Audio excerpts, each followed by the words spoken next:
திருச்செந்தூர் தொகுதியில் தொடர்ந்து 7வது முறையாக போட்டியிடும் அமைச்சர் அனிதா ராதாகிருஷ்ணன் என்னதான் 6 முறை வெற்றி பெற்றிருந்தாலும் இந்த தேர்தலில் அவர் வெற்றி பெறுவாரா என்பது சந்தேகமாக இருக்கிறது.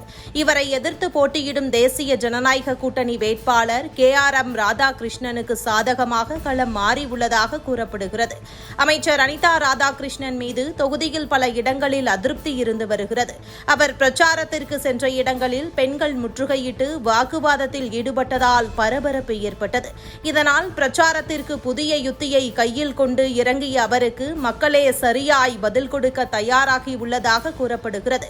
கடற்கரை பகுதிகளிலும் முஸ்லிம் மக்கள் அதிகம் வசிக்கும் பகுதிகளிலும் இதுவரை திமுகவுக்கு மொத்தமாக கிடைத்த ஓட்டுகள் தற்போது தாவேகா பக்கம் திரும்பும் நிலை உள்ளது. சொத்து வித்து சொத்து வரியை கட்டுற அளவுக்கு வரியை ஏத்தி இந்த கரண்ட் பில் வரைக்கும் எல்லா விலையும் ஏத்தியாங்கய்யா. விண்ணை தொடும் அளவிற்கு உயர்த்தப்பட்ட விலைவாசியால் நிதிச்சுமையின் பாரம் தாங்காமல் தவிக்கின்றனர் தமிழக மக்கள்.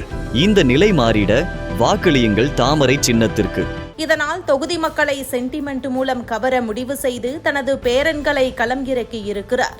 மீனவ மக்கள் அதிகம் வசிக்கும் மணப்பாடு பகுதியில் நேற்று திறந்த வாகனத்தில் பிரச்சாரம் செய்த அமைச்சர் கூடவே தனது 2 பேரன்களான அத்யந்த் கிருஷ்ணா ஆதவ் கிருஷ்ணா ஆகிய இருவரையும் அழைத்து சென்றிருந்தார். அவர்கள் எங்கள் தாத்தாவுக்கு ஓட்டு போடுங்க, அவர் உங்களுக்கு நல்லதே செய்வார், அவர் கொடுத்த வாக்கை மீறமாட்டார் என்று பேசினர்.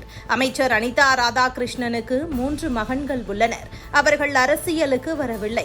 அதனால் மன வருத்தத்தில் இருந்தவர் தேர்தலில் போட்டியிட ஆர்வம் காட்டாமலும் இருந்தார். தொகுதிக்குள் நிலவும் அதிருப்தியை சரி செய்யவும் வரும் காலங்களில் தனது அரசியல் வாரிசுகள் தயாராக உள்ளனர் என்பதை தொகுதி மக்களுக்கு தெரிவிக்கும் வகையில் பேரன்களை பிரச்சாரத்தில் ஈடுபடுத்தியதாக அமைச்சரின் ஆதரவாளர்கள் தெரிவித்தனர்.